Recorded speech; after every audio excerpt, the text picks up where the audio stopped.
നമ്മുടെ കുട്ടികൾക്ക് എല്ലാവർക്കും മിക്കവരും ഇൻക്ലൂഡിങ് മിസ് വരെ എക്സ്പീരിയൻസ് ചെയ്തിട്ടുള്ളൊരു കാര്യമാണ്. അപ്പോൾ നമ്മൾ എപ്പോഴും പഠിക്കുന്നുണ്ടാവില്ല. ഇപ്പോൾ എല്ലാവരും പറയും നിങ്ങൾ റെഗുലറായിട്ട് പഠിക്കണം, അങ്ങനെ പഠിക്കണം, ഇങ്ങനെ പഠിക്കണം എന്നൊക്കെ പറയും. ആൻഡ് നമ്മൾ അതുപോലെ പഠിക്കും. പക്ഷേ നമുക്ക് റിസൾട്ട് വരുമ്പോൾ എന്തായിരിക്കില്ല, നമ്മൾ പഠിച്ച അത്ര നമുക്ക് മാർക്സ് കിട്ടിയിട്ടുണ്ടാവില്ല അല്ലേ. പക്ഷേ നേരെ മറിച്ച് നിങ്ങളുടെ വേറൊരു ഫ്രണ്ടോ അല്ലെങ്കിൽ നിങ്ങളുടെ കസിൻസോ ആരെങ്കിലും ഒക്കെ ഉണ്ടാകും, അവർ റെഗുലറായിട്ടൊന്നും പഠിക്കുന്നുണ്ടാവില്ല. പക്ഷേ അവർ പഠിച്ചു കഴിഞ്ഞ് കഴിഞ്ഞാൽ അവർക്ക് ചിലപ്പോൾ കുറച്ച് സമയത്തായിരിക്കും അവർ പഠിക്കുന്നത്, അല്ലെങ്കിൽ കുറച്ച് ദിവസങ്ങളായിരിക്കും അവർ പഠിക്കുന്നത്. പക്ഷേ അവർക്ക് എക്സാമിന് എന്തുണ്ടാകും, നല്ല മാർക്സ് ഉണ്ടാവും അല്ലേ. അപ്പോൾ എൻ്റെ മക്കൾ ആരെങ്കിലും ഇത് എക്സ്പീരിയൻസ് ചെയ്തിട്ടുണ്ടോ? ഉണ്ടെങ്കിൽ അതിന് കാരണം എന്തായിരിക്കും? നമ്മൾ കറക്റ്റായിട്ട് പഠിച്ചു, നമ്മൾ റെഗുലറായിട്ട് പഠിച്ചു, നമ്മൾ ഒത്തിരി സമയം പഠിച്ചു, എന്നിട്ട് നമുക്ക് എന്താണ്, നമുക്കിങ്ങനെ ചിരിക്കാൻ പറ്റുന്നില്ല അല്ലേ. നമ്മൾക്ക് എപ്പോഴും മാർക്സൊക്കെ കുറഞ്ഞ് നമുക്ക് എപ്പോഴും ഒരു സങ്കടമാണല്ലേ. അതെന്ന് പറഞ്ഞിട്ടുണ്ടെങ്കിൽ നമുക്ക് പഠിക്കാനുള്ള ആ ഒരു കോൺഫിഡൻസ് കൂടി ഇല്ലാണ്ടാക്കുന്ന ഒരു വളരെ വിഷമമുള്ളൊരു കാര്യമാണ്.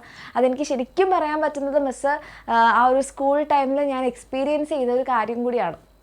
ആൻഡ് അതിനെ മിസ്സ് എങ്ങനെ ഓവർകം ചെയ്തു എന്നുള്ളതും, പിന്നെ എൻ്റെ കുട്ടികൾക്ക് അത് ഓവർകം ചെയ്യാൻ എന്തൊക്കെ ചെയ്യണം എന്നൊക്കെയാണ് മിസ്സ് ഈ വീഡിയോയിൽ പറയുന്നത്. അപ്പോൾ നിങ്ങൾ ആരോട് ചോദിച്ചു കഴിഞ്ഞാൽ നിങ്ങൾ പറയും, മോള് ചെയ്യുന്ന അല്ലെങ്കിൽ മോൻ ചെയ്യുന്ന എന്താണ്, ഹാർഡ് വർക്കാണ്. ഇപ്പം നമുക്ക് ഹാർഡ് വർക്ക് അല്ല വേണ്ടത്, സ്മാർട്ട് വർക്ക് ആണെന്ന് എല്ലാവരും പറയും അല്ലേ. ശരിയാണ്, നമ്മൾ എന്ത് ചെയ്യുന്നുണ്ടാകും, നമ്മൾ ഹാർഡ് വർക്ക് ചെയ്യുന്നുണ്ടാവും അല്ലേ, നമ്മൾ ഹാർഡ് വർക്ക് ചെയ്യുന്നുണ്ടാവും. പക്ഷേ ഇപ്പം നമുക്ക് വേണ്ടത് ഹാർഡ് വർക്കാണോ? ഹാർഡ് വർക്ക് വേണം, പക്ഷെ അതിനേക്കാൾ കൂടുതൽ നമുക്ക് വേണ്ടത് എന്താണ്, സ്മാർട്ട് വർക്കാണ് അല്ലേ. നമുക്ക് വേണ്ടത് സ്മാർട്ട് വർക്കാണ്. അപ്പോൾ എല്ലാവരും പറയും സ്മാർട്ട് വർക്കാണ് ചെയ്യേണ്ടത്, പക്ഷേ എങ്ങനെയാണ് ഈ സ്മാർട്ട് വർക്ക് ചെയ്യേണ്ടതെന്ന് പലരും പറയില്ല. സ്മാർട്ട് വർക്ക് ചെയ്തോ എന്ന് പറയും അല്ലേ. അപ്പോൾ എങ്ങനെയാണ് നമ്മളുടെ വർക്കിംഗ് സ്റ്റൈല് നമുക്ക് മാറ്റേണ്ടത്, അല്ലെങ്കിൽ നമ്മൾ ലേണിംഗ് സ്റ്റൈല്, നമ്മൾ പഠിക്കുന്ന രീതിക്കോ അല്ലെങ്കിൽ നമ്മൾ ചെയ്തുകൊണ്ട് പോകുന്ന കാര്യങ്ങൾക്കൊക്കെ എന്തോ ഒരു മിസ്റ്റേക്ക് എവിടെയോ സംഭവിച്ചുകൊണ്ടാണ് നമുക്ക് ഇങ്ങനെ നമ്മൾ എത്ര പഠിച്ചിട്ടും നമുക്ക് മാർക്സ് കിട്ടാത്തത്. അപ്പോൾ അങ്ങനത്തെ കുറച്ച് കാര്യങ്ങൾ എന്തൊക്കെ മാറ്റിക്കഴിഞ്ഞാൽ നമുക്ക് എന്ത് ചെയ്യാം, നമ്മുടെ ഈ വർക്കിനെ വളരെ ഈസി ആയിട്ട് നമുക്ക് നല്ലൊരു റിസൾട്ടിലേക്ക് എത്തിക്കാൻ പറ്റും. ആ കാര്യങ്ങളെല്ലാം നമ്മളന്ന് ഡിസ്കസ് ചെയ്യുന്നതായിരിക്കും. ഓക്കെ, അപ്പോൾ ഫസ്റ്റ് പോയിന്റ് എന്ന് പറയുന്നത്, ഏറ്റവും ഫസ്റ്റ് എൻ്റെ മക്കൾക്ക് എല്ലാവർക്കും തന്നെ നിങ്ങളുടെ ഈ പഠിക്കുന്ന കാര്യം ഏറ്റവും എഫക്റ്റീവ് ആക്കാൻ, അല്ലെങ്കിൽ ഒത്തിരി നേരം പഠിക്കാതെ കുറച്ചൊരു നല്ല എഫിഷ്യൻ്റ് ആയിട്ടുള്ള, കുറച്ച് എഫക്റ്റീവ് ആയിട്ടുള്ള സമയം പഠിച്ചു കഴിഞ്ഞാൽ എങ്ങനെ നല്ല റിസൾട്ട് ഉണ്ടാക്കാം എന്നതിലെ വളരെ ഇമ്പോർട്ടൻ്റ് ആയിട്ടുള്ളൊരു പോയിൻ്റാണ് ഗോൾഡൻ അവർ.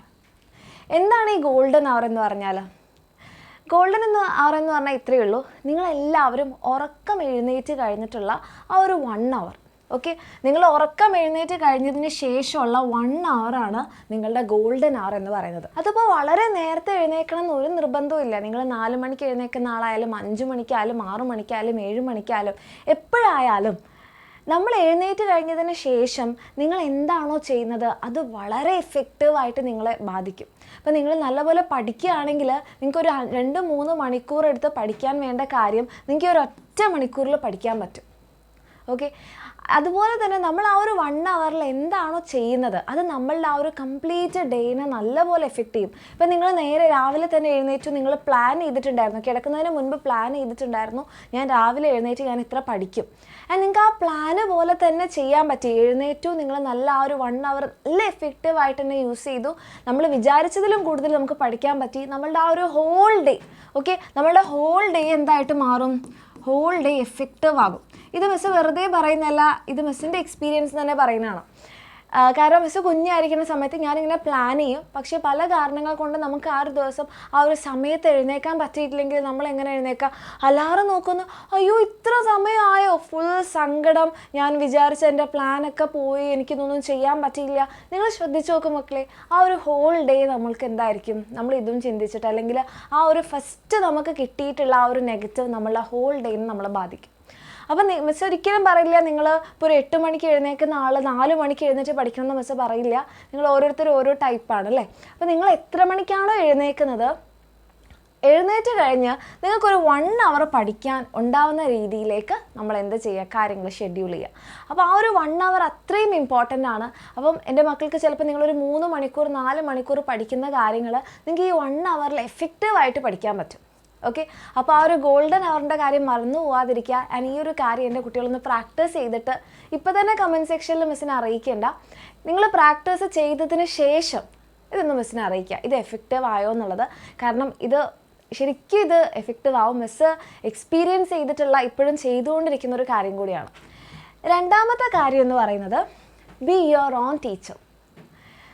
അതായത് നമ്മൾ പഠിക്കുന്ന സമയത്ത് നമ്മൾ ആർക്കോ വേണ്ടി പഠിക്കാതെ, അല്ലെങ്കിൽ അമ്മ പറഞ്ഞിട്ടുണ്ട് ഈ സമയം പഠിക്കണം, അല്ലെങ്കിൽ ഇത് കണ്ട് പഠിക്കണം, അത് പഠിക്കണം, ഈ ചാപ്റ്റർ പഠിക്കണം, ഈ ടോപ്പിക്ക് പഠിക്കണം, അച്ഛൻ പറഞ്ഞിട്ടുണ്ട്, പഠിക്കുന്നത് കണ്ടിട്ടില്ലെങ്കിൽ വഴക്ക് കേൾക്കും, അങ്ങനെ ആവാതിരിക്കുക. നമ്മൾ നമ്മൾക്ക് വേണ്ടി പഠിക്കുക. ആൻഡ് അതിനേക്കാൾ കൂടുതൽ നമ്മളൊരു ടീച്ചർ ആയിക്കൊണ്ട് പഠിക്കുക. ഒരു ടീച്ചറിൻ്റെ പ്രത്യേകത എന്താ? ടീച്ചർ ഒരു കാര്യം മറ്റുള്ളവർക്ക് പറഞ്ഞു കൊടുക്കുന്ന ആളാണല്ലേ. അപ്പം മറ്റുള്ളവർക്ക് ആ കാര്യം പറഞ്ഞു കൊടുക്കണമെങ്കിൽ ടീച്ചർക്ക് ആ കാര്യത്തിൽ നല്ല അറിവ് വേണ്ടേ? അപ്പം നിങ്ങൾ ആലോചിക്കുക, ഞാനൊരു ടീച്ചറാണ്, ഞാനിത് എനിക്ക് തന്നെ പറഞ്ഞു കൊടുക്കണം. അപ്പോൾ നമ്മൾ എന്ത് ചെയ്യും? ആ കാര്യങ്ങളെല്ലാം വളരെ ഇൻ ഡെപ്ത് പഠിക്കും അല്ലേ. ഈ ഒരു ടോപ്പിക്ക് ഇപ്പം നമ്മൾ ഏതെങ്കിലും ഒരു ടോപ്പിക്ക് പഠിക്കുകയാണെന്നുണ്ടെങ്കിൽ, ഇപ്പം നമ്മൾ പഠിക്കുകയാണ് ഹെർബേറിയം, എന്താണ് ഹെർബേറിയം, അപ്പം അല്ലെങ്കിൽ വേറെ ഏതെങ്കിലും ഒരു ടോപ്പിക്ക് എടുക്കാം. ഇപ്പം നമ്മളുടെ ശരീരത്തിലുള്ള സെൽസ് ആവാം, ഓക്കെ, നമ്മളുടെ ശരീരത്തിലുള്ള കോശങ്ങളാവാം. എന്താണ് ഈ സെല്ല് എന്ന് ചോദിച്ചു കഴിഞ്ഞാൽ പല തരത്തിലുള്ള സെൽസ് ഉണ്ട്, ഈ സെൽസ് ചേർന്നിട്ടാണ് ടിഷ്യൂ ആവുന്നത്. അങ്ങനെ നമ്മൾ എന്ത് ചെയ്യും? അതിനെ ബ്രോഡാക്കുക. അതിനെക്കുറിച്ച് നമ്മൾ എല്ലാ കാര്യങ്ങളും മനസ്സിലാക്കിയിട്ട് നമ്മൾക്ക് തന്നെ പറഞ്ഞു കൊടുക്കുക. These are cells are of different kinds, cells ചേർന്നിട്ട് ടിഷ്യൂസ് ആയിട്ട് മാറും. അങ്ങനെ നമ്മളെ തന്നെ പഠിപ്പിക്കുക, നമ്മളെ തന്നെ ക്വസ്റ്റ്യൻ ചെയ്യുക. ഇതിങ്ങനെയാണോ? ഇത് എന്തുകൊണ്ടാണ് ഇങ്ങനെ? വളരെ എഫക്റ്റീവ് ആയിരിക്കും. എല്ലാ മക്കളും പറയുന്നതാണ്, പക്ഷെ പഠിക്കാൻ ബുക്ക് അങ്ങോട്ട് തുറന്നു കഴിഞ്ഞാൽ ഉറക്കം വരും. അത് മാറ്റാനുള്ള ഒരു ടെക്നിക്ക് കൂടിയാണ് ബി യുവർ ഓൺ ടീച്ചർ. ഇത് നിങ്ങളെ ശരിക്കും ഹെൽപ്പ് ചെയ്യും. ഓക്കെ, ഇനി നമ്മുടെ മൂന്നാമത്തെ കാര്യം ആക്റ്റീവ് എൻഗേജ്മെൻറ്റ്. അതായത് നമ്മൾ ചിലപ്പോൾ ക്ലാസ് കണ്ടിട്ടായിരിക്കും, ചിലപ്പോൾ ലാപ്ടോപ്പിലായിരിക്കാം, ഫോണിലായിരിക്കാം, അല്ലെങ്കിൽ നിങ്ങൾ ബുക്സ് വായിച്ചുകൊണ്ടിരിക്കുന്നുണ്ടാവും. നമ്മളെങ്ങനെയാണ് ബുക്ക് വായിക്കുക? Next page, next page. അല്ലെങ്കിൽ ക്ലാസ് കണ്ടുകൊണ്ടിരിക്കുമ്പോൾ നമ്മൾ ഹെഡ്സെറ്റും വെച്ചിട്ട്, അല്ലെങ്കിൽ നമ്മളിങ്ങനെ ക്ലാസ് ഇങ്ങനെ കണ്ടുകൊണ്ടേയിരിക്കും. ബോറടിക്കും അല്ലേ? ഒരേ കാര്യം തന്നെ നമ്മളിങ്ങനെ കണ്ടുകൊണ്ടിരുന്നു കഴിഞ്ഞാൽ.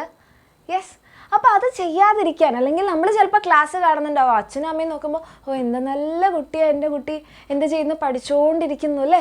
പക്ഷെ നമ്മളുടെ ചിന്തകൾ എവിടെയായിരിക്കും? വേറെ എവിടെയെങ്കിലുമൊക്കെ ആയിരിക്കും.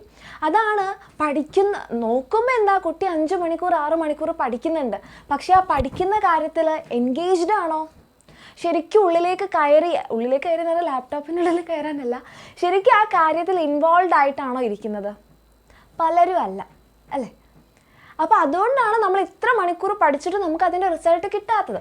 അപ്പോൾ നമ്മൾ എന്ത് ചെയ്യണം? നമ്മളെ തന്നെ എൻഗേജ് ചെയ്യിക്കാൻ വേണ്ടിയിട്ട് ജസ്റ്റ് ഒരു റഫ് നോട്ട്, ഓക്കെ, ഒരു റഫ് നോട്ട് എന്ത് ചെയ്യുക? അപ്പോൾ നിങ്ങൾ ബുക്ക് വായിക്കുകയാണെങ്കിൽ ഒരു സൈഡിൽ ഒരു റഫ് നോട്ട് വെക്കുക. നിങ്ങൾ എന്ത് ചെയ്യുക? അത് നോട്ട് ചെയ്തുകൊണ്ട് പോവുക. അപ്പം നമുക്ക് എന്തായാലും ഉറങ്ങിയും കൊണ്ട് ഇങ്ങനെ വൃത്തിയിൽ കാര്യങ്ങൾ എഴുതാൻ പറ്റില്ലല്ലോ, അത് ശ്രദ്ധിക്കാതെ നമുക്ക് ഇവിടെ എഴുതാൻ പറ്റില്ലല്ലോ. അപ്പോൾ വായിക്കുമ്പോഴാണെങ്കിലും ക്ലാസ് കേൾക്കുമ്പോഴാണെങ്കിലും എപ്പോഴും എൻ്റെ മക്കളുടെ സൈഡിൽ ഒരു ബുക്കും പെന്നും ഉണ്ടാവണം. നിങ്ങൾ അതിലെ കാര്യങ്ങൾ നോട്ട് ഡൗൺ ചെയ്തുകൊണ്ട് തന്നെ പോകണം. ഇത് പഠിക്കുന്ന സമയത്തുള്ള ഉറക്കം കളയാനും പഠിക്കുന്ന സമയത്ത് പല സ്വപ്നങ്ങൾ കാണുന്നതെന്നൊക്കെ എൻ്റെ മക്കളെ ഇങ്ങോട്ടേക്ക് കൊണ്ടുവരാൻ വേണ്ടി സഹായിക്കും. അപ്പോൾ നിങ്ങൾ പഠിക്കുന്ന കുറച്ച് സമയം ആ പഠിച്ച കാര്യങ്ങൾ അത് നിങ്ങളുടെ തലയിലുണ്ടാവും. അല്ലെങ്കിൽ എന്താ പറ്റുക? നമ്മളൊരു 3 മണിക്കൂറിൻ്റെ ക്ലാസ് കണ്ടു, നമ്മൾ ഏതോ ലോകത്തായിരുന്നു, ഓക്കെ, ക്ലാസ് കഴിഞ്ഞ് പിന്നെ നോക്കുമ്പോഴെന്താണ്, ഒന്നും ഓർമ്മയില്ല. ആ 3 മണിക്കൂർ വേസ്റ്റ് അല്ലേ. അപ്പോൾ ഈ കാര്യം എൻ്റെ മക്കളൊന്ന് ചെയ്തു നോക്കുക, എന്തായാലും അതിൻ്റെ റിസൾട്ട് ഉണ്ടാവും. Then comes very important short term goals. അതായത് നമ്മൾ പഠിക്കുന്നത് ലോങ് ടേമിനാണല്ലേ. പക്ഷേ ലോങ് ടേമിന് വേണ്ടി നമ്മൾ പഠിക്കാനിപ്പോൾ തുടങ്ങുകയാണെങ്കിൽ, നാളെ മുതൽ മിസ്സ് പറഞ്ഞിട്ടുണ്ട് നല്ലതായിട്ട് പഠിക്കണം, അല്ലെ സാറ് പറഞ്ഞിട്ടുണ്ട് നന്നായിട്ട് പഠിക്കണം, അല്ലെ നമുക്ക് തന്നെ സ്വയം തോന്നി ഞാൻ ഇങ്ങനെ പോയാൽ ശരിയാവില്ല, ഞാൻ പഠിക്കണം എന്നൊക്കെ തോന്നിയിട്ട് നമ്മൾ മാറും അല്ലേ. പക്ഷെ നമ്മളെന്താ, നാളെ ഞാൻ ഫിസിക്സിലെ 2-3 ചാപ്റ്റേഴ്സ് ഞാൻ പഠിക്കും, അല്ലെങ്കിൽ നാളെ ഫുൾ ഡേ ഞാനിരുന്ന് പഠിക്കും. ഒരു ലോങ് ടേം ഗോളാണ്. അല്ലെങ്കിൽ ഈ മാസം മുഴുവൻ ഞാൻ പഠിക്കണം, നല്ലതാണ്. പക്ഷേ നമ്മൾ ആദ്യമായിട്ട് തുടങ്ങുകയാണല്ലേ. നമ്മൾ ആദ്യമായിട്ട് തുടങ്ങുമ്പോൾ നമ്മളിങ്ങനെ വലിയ വലിയ ഗോൾസ് വെച്ച് കഴിഞ്ഞാൽ, അതിന് ഏറ്റവും സിമ്പിൾ എക്സാമ്പിൾ മിസ്സിൻ്റെ ലൈഫിൽ നിന്ന് തന്നെ പറയുകയാണെങ്കിൽ, മിസ് എക്സസൈസ് ചെയ്യാറുണ്ട്. പക്ഷേ ജിമ്മിലൊന്നും പോയിട്ടല്ല, മിസ് സ്വന്തം വീട്ടിൽ തന്നെ എക്സസൈസ് ചെയ്യാം. അപ്പം കുറച്ച് ദിവസം ഇങ്ങനെ മടിയായി കഴിഞ്ഞാൽ, നാളെ മുതൽ ഞാൻ എക്സസൈസ് ചെയ്യും, നാളെ മുതൽ ഞാൻ 1 hour എക്സസൈസ് ചെയ്യുമെന്ന് പ്ലാൻ ചെയ്യും. കുറച്ച് ചെയ്യുമ്പോഴേക്ക് മടുത്തു അല്ലേ, 1 hour ചെയ്യണോ, എനിക്കിന്ന് സമയമില്ല അല്ലേ. ഇപ്പം ഞാൻ ഇവിടുന്ന് നമ്മുടെ എക്സാമിനറിന് അവിടെ വീട്ടിലേക്ക് എത്തുമ്പോഴേക്ക് ലേറ്റ് ആവും. പിന്നെ അവിടെ നിന്ന് ഇന്നിപ്പോൾ സമയം ഇത്ര ആയില്ലേന്ന് മതി എക്സസൈസ് ചെയ്താൽ, 1 hour കഴിയുമ്പോഴത്തേക്ക് ഉറങ്ങാറാവില്ലേ, അത് കഴിഞ്ഞിട്ട് കുളിച്ച് എപ്പോഴാണ് മതി. അതിന് പകരം ഞാൻ വിചാരിക്കുകയാണ്, ഞാൻ സ്റ്റാർട്ട് ചെയ്യാൻ പോവുകയാണ് അല്ലേ, ഞാൻ ഇന്നൊരു 10 minutes എക്സസൈസ് ചെയ്യും. അല്ലെങ്കിൽ ഞാൻ ഇന്നൊരു 15 മിനിറ്റ്സ് അല്ലെങ്കിൽ 20 മിനിറ്റ്സ് എക്സസൈസ് ചെയ്യും. അപ്പോൾ എനിക്ക് അവിടെ കുറച്ച് സമയമുണ്ട് അല്ലേ. എന്നിട്ട് പതിയെ പതിയെ ഇപ്പോൾ ഒരാഴ്ച ഞാനൊരു 20 മിനിറ്റ്സ് ചെയ്ത് കഴിഞ്ഞാൽ അപ്പോൾ എനിക്ക് കുറച്ചുകൂടി ഇൻട്രസ്റ്റ് കൂടും അല്ലേ. അപ്പോൾ ഞാൻ എന്ത് ചെയ്യും, കുറച്ച് നേരം കൂടി ഇന്നൊരു 30 മിനിറ്റ്സ് ചെയ്യാം. പിന്നെ അത് പതിയെ പതിയെ പതിയെ പതിയെ വലുതാക്കുക. ഓക്കെ, അതേപോലെ തന്നെ നമ്മൾ പഠിക്കാനിരിക്കുമ്പോൾ നിങ്ങൾ പുതിയതായിട്ട് ആ ഒരു ഹാബിറ്റ് ഡെവലപ്പ് ചെയ്യാൻ പോവുകയാണ്. അപ്പോൾ ആദ്യം തന്നെ ഫുൾ ഡേ പഠിക്കും എന്നൊരു ഗോള് വെക്കണ്ട, ഒരു ഷോർട്ട് ടേം ഗോള് വെക്കുക. ഇന്ന് ഞാനൊരു 1 hour പഠിക്കും അല്ലേ. ഇന്ന് ഞാൻ എത്ര പഠിക്കും, ഇന്നൊരു 1 hour ഞാൻ പഠിക്കും. അത് എഫക്റ്റീവ് ആയിട്ടിരിക്കണം. ഈ പറഞ്ഞതുപോലെ നിങ്ങൾ എൻഗേജ്ഡ് ആയിട്ടും നിങ്ങളുടെ മൈൻഡൊക്കെ ഇവിടെ ഇരുന്നിട്ടും ഈ 1 hour നിങ്ങൾക്ക് വേണമെങ്കിൽ നമ്മൾ പറഞ്ഞ ആ ഗോൾഡൻ അവറിൽ പഠിക്കാം. ഓക്കെ, അപ്പോൾ യെസ്, അന്നത്തെ ദിവസം നമ്മുടെ ഭയങ്കര പോസിറ്റീവായി നമ്മൾ പഠിച്ച കാര്യങ്ങൾ ഓർമ്മ വന്നു. അങ്ങനെ പതിയെ പതിയെ അത് അടുത്ത ദിവസം ഒരു 1 hour and 30 minutes ആക്കാം. പിന്നെ പോയി പോയി പോയി പോയി പോയി നമുക്ക് ആ ഒരു ഹാബിറ്റ് നമ്മൾ ഡെവലപ്പ് ചെയ്യണം. ഓക്കെ, അങ്ങനെ ആ ഒരു ഹാബിറ്റ് ഡെവലപ്പ് ചെയ്ത് കഴിഞ്ഞാൽ പിന്നെ നമ്മൾക്കതിപ്പോൾ ഒരു 3 hours പഠിക്കണമെന്ന് പറഞ്ഞാൽ നമുക്ക് ബുദ്ധിമുട്ടുണ്ടാവില്ല. ഓക്കെ, അങ്ങനെ പതിയെ പതിയെ ഡെവലപ്പ് ചെയ്യുക. അപ്പോൾ ഒരു കാരണവശാലും ആദ്യം തുടങ്ങുമ്പോൾ തന്നെ വലിയൊരു ഗോൾ അങ്ങോട്ട് സെറ്റ് ചെയ്ത് അത് ചെയ്യാൻ പറ്റാതെയായി അതിൻ്റെ കോൺഫിഡൻസ് പോയി, അതിൻ്റെ സങ്കടം, ഞാൻ പ്ലാൻ ചെയ്യണമൊന്നും നടക്കുന്നില്ല, അങ്ങനെ ഫൈനലി ആ പ്ലാൻ ഡ്രോപ്പ് ചെയ്യുന്ന രീതിയിലേക്ക് എത്താതിരിക്കുക. ഓക്കെ, ഇനി നമുക്ക് അടുത്തത് നോക്കാനുള്ളത് മൾട്ടി ടാസ്കിങ്. മൾട്ടി ടാസ്കിങ് നല്ലതാണ്, പക്ഷെ നമ്മളെ ഈ ഒരു സമയത്ത് നമ്മൾ പഠിക്കുന്ന സമയത്ത് പ്രത്യേകിച്ച് മൾട്ടി ടാസ്കിങ് ചെയ്യാതിരിക്കുന്നതാണ് നല്ലത്. കാരണം നമ്മൾ ആരും അത്ര ഭയങ്കര ഭീകരന്മാരൊന്നുമല്ല അല്ലേ. നമ്മളെല്ലാവരും വയ്ക്കും, ഞാൻ ഭയങ്കര അടിപൊളിയാണ്, ഞാൻ മൾട്ടി ടാസ്കിങ് ഒക്കെ ചെയ്യും, എനിക്ക് പഠിച്ചുകൊണ്ട് വേണമെങ്കിൽ ഫോൺ നോക്കാൻ പറ്റും, എനിക്ക് പഠിച്ചുകൊണ്ട് അത് ചെയ്യാൻ പറ്റും, ഇത് ചെയ്യാൻ പറ്റും. അങ്ങനെ ചെയ്യാതിരിക്കുക. ഓക്കെ, അതൊരു നല്ല ക്വാളിറ്റി ആയിട്ട് മിസ് ഒരിക്കലും പറയില്ല. കാരണം പറ്റുന്നവരുണ്ടാകാം, പക്ഷേ എൻ്റെ മക്കളിപ്പം അങ്ങനെയുള്ളവരല്ല എന്നുണ്ടെങ്കിൽ പഠിച്ചുകൊണ്ടിരിക്കുകയാണ്, ഞാൻ ലെക്ചർ അല്ലെങ്കിൽ ക്ലാസ് കണ്ടുകൊണ്ടിരിക്കുകയാണ്, എന്നാൽ ഞാനൊരു കാര്യം ചെയ്യാം, ഇൻസ്റ്റഗ്രാമും കൂടി നോക്കിക്കൊണ്ടിരിക്കാം. അല്ലെങ്കിൽ അവൻ എന്നോട് എന്തോ ചോദിച്ചിട്ടുണ്ടായിരുന്നല്ലോ, അതിന് ഞാൻ റിപ്ലൈ കൊടുത്തില്ലല്ലോ, അയ്യോ എനിക്ക് ഈ ഫയൽ അയക്കാനുണ്ടായിരുന്നല്ലോ, അല്ല ഈ ഫോട്ടോ ഞാൻ അയച്ചില്ലല്ലോ, ഗ്രൂപ്പിൽ ഞാൻ പോസ്റ്റ് ചെയ്തില്ലല്ലോ. അപ്പം നമ്മുടെ ചിന്ത എവിടെയാണ് പോകുന്നത്? ക്ലാസ്സിലാണോ എൻ്റെ മക്കളുടെ ചിന്ത? അല്ല, വേറെ ഏതോ സ്ഥലത്താണ്. അപ്പോൾ മൾട്ടി ടാസ്കിങ് ചെയ്യുമ്പോഴുള്ള ഏറ്റവും വലിയൊരു പ്രശ്നം എന്താണെന്ന് പറഞ്ഞാൽ നമ്മളുടെ ഫോക്കസ് പോയി കിട്ടും. നമുക്ക് അവിടെ കോൺസെൻട്രേറ്റ് ചെയ്യാൻ വേണ്ടിയിട്ട് പറ്റില്ല. ഓക്കെ, അപ്പോൾ അത് ചെയ്യാതിരിക്കുക. പ്രത്യേകിച്ച് നമ്മൾ സോഷ്യൽ മീഡിയയിലേക്കോ കുറച്ച് നേരമായില്ല ലെക്ചർ കാണുന്നാൽ ഒന്ന് റിഫ്രഷ്ഡ് ആയി കളയാം.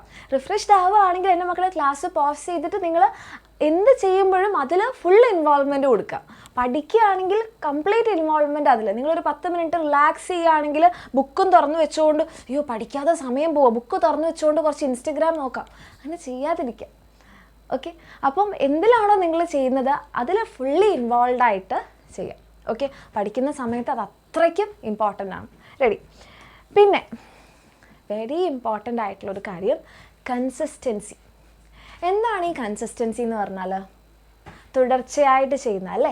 തുടർച്ച എന്നുള്ളതിനെയാണ് നമ്മൾ എന്ത് പറയുക, കൺസിസ്റ്റൻസി എന്ന് പറയാം. തുടർച്ചയായിട്ട് അല്ലെങ്കിൽ നിലനിർത്തുക എന്നുള്ളതിനെ നമുക്ക് കൺസിസ്റ്റൻസി എന്ന് പറയാം. നമ്മൾ ചെയ്യുന്നത് എന്തും ആയിക്കോട്ടെ അത് അങ്ങനെ ചെയ്യാം. ഓക്കെ, ഇപ്പം നിങ്ങൾ പഠിക്കുന്നത് എല്ലാ ദിവസവും നിങ്ങൾ 2-3 മണിക്കൂർ അല്ലെങ്കിൽ 5 മണിക്കൂറൊന്നും പഠിച്ചിട്ടില്ലെങ്കിലും 2 hours നിങ്ങൾ പഠിക്കുന്നുണ്ടെങ്കിൽ ആ സമയത്ത് എല്ലാ ദിവസവും 2 hours നിങ്ങൾ പഠിക്കുക.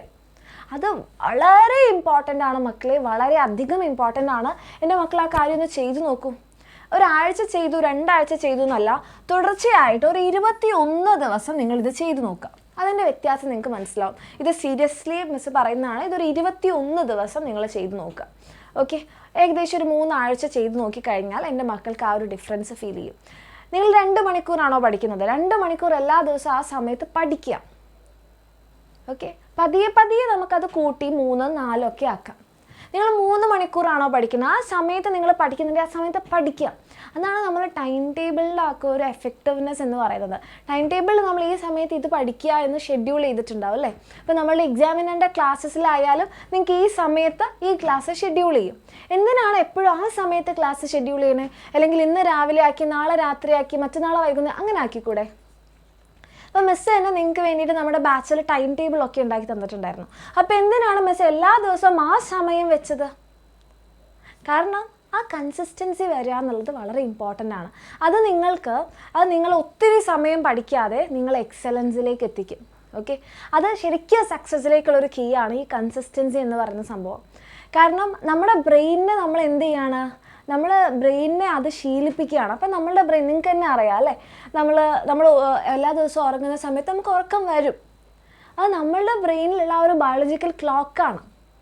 ഓക്കെ, അതേപോലെ നിങ്ങൾ എല്ലാ സമയവും പഠിക്കുന്നുണ്ടെങ്കിൽ ആ സമയത്ത് നിങ്ങൾക്ക് പഠിക്കാനേ തോന്നുള്ളൂ, ആ സമയത്ത് നിങ്ങൾ ഡിസ്ട്രാക്റ്റഡ് ആവില്ല. അപ്പോൾ എൻ്റെ കുട്ടികൾ എന്താ ചെയ്യുക, അത് ശീലിക്കുക.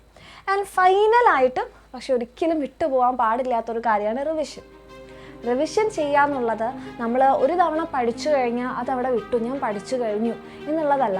നമ്മൾ റിവിഷൻ ചെയ്യുമ്പോഴാണ് എപ്പോഴും നമ്മുടെ short term memory long term ആയിട്ട് മാറുന്നത്. അപ്പോൾ റിവിഷൻ ചെയ്യുമ്പോൾ എപ്പോഴും എല്ലാ മക്കളും ചെയ്യുന്ന ഒരു മിസ്റ്റേക്ക് എന്ന് പറഞ്ഞു കഴിഞ്ഞാൽ എന്തായാലും, ഇപ്പോൾ നമ്മളുടെ കയ്യിൽ ഇവിടെ നോട്ട് ഉണ്ടാവും, നമ്മൾ എന്ത് ചെയ്യുന്നു പറഞ്ഞാൽ ഈ നോട്ട് ഇങ്ങനെ നമ്മളിങ്ങനെ വായിക്കും. ഇത് ഞാൻ പഠിച്ചതാണ്, ഇത് ഞാൻ പഠിച്ചതാണ്, ഇത് ഞാൻ പഠിച്ചതാണ്. അപ്പോൾ ഫൈനലി നമുക്കത് ഭയങ്കര ബോറിംഗ് ആയിട്ട് തോന്നുമോ, ഈ റിവിഷൻ എന്തൊരു ബുദ്ധിമുട്ടാണ് അല്ലേ. അപ്പം നമ്മുടെ ബ്രെയിൻ അവിടെ വർക്ക് ചെയ്യുന്നില്ല. പകരം എൻ്റെ മക്കൾക്ക് എന്ത് ചെയ്യാം, ഒന്നുകിൽ നിങ്ങൾ ഈ വായിക്കുന്ന കാര്യം റഫായിട്ട് നമ്മുടെ നോട്ട് പാഡൊക്കെ ഉണ്ടാവില്ല, നോട്ട് പാഡിൽ വെറുതെ ഇങ്ങനെ എഴുതി പോയിൻ്റായിട്ട് നിങ്ങൾ എഴുതുക. ഓക്കെ, അതല്ലാന്നുണ്ടെങ്കിൽ കംപ്ലീറ്റ് ബുക്കൊക്കെ മടക്കി വെച്ചിട്ട് എന്ത് ചെയ്യാം, ജസ്റ്റ് നോട്ട് ചെയ്യാം.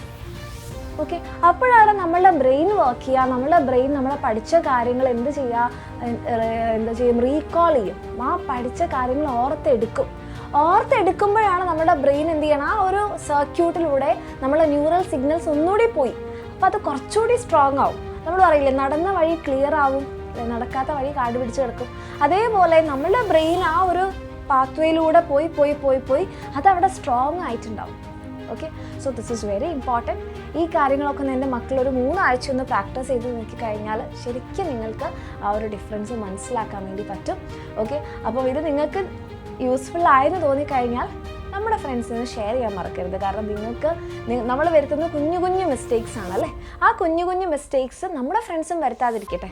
ഓക്കെ, അപ്പോൾ ഷെയർ ചെയ്യുക. അതുപോലെ തന്നെ നിങ്ങൾക്ക് ഇത് യൂസ്ഫുൾ ആയെന്നുണ്ടെങ്കിൽ കമൻറ്റ് സെക്ഷനിൽ മിസ്സിനെ അറിയിക്കുക.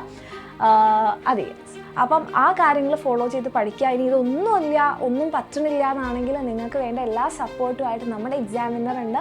നിങ്ങൾക്ക് ക്ലാസ്സസ് ഒക്കെ ആയിട്ട് നമ്മുടെ എക്സാമിനറിൻ്റെ ബാച്ചസ് ഉണ്ട്. അപ്പോൾ താല്പര്യമുള്ള മക്കൾക്ക് നമ്മുടെ ബാച്ചിലൊക്കെ ജോയിൻ ചെയ്യാം. അതല്ലെങ്കിൽ നമ്മുടെ യൂട്യൂബ് ക്ലാസ്സസ് കാണാം. എന്തായാലും നല്ല അടിപൊളിയായിട്ട് പഠിക്കുക. ഓക്കെ.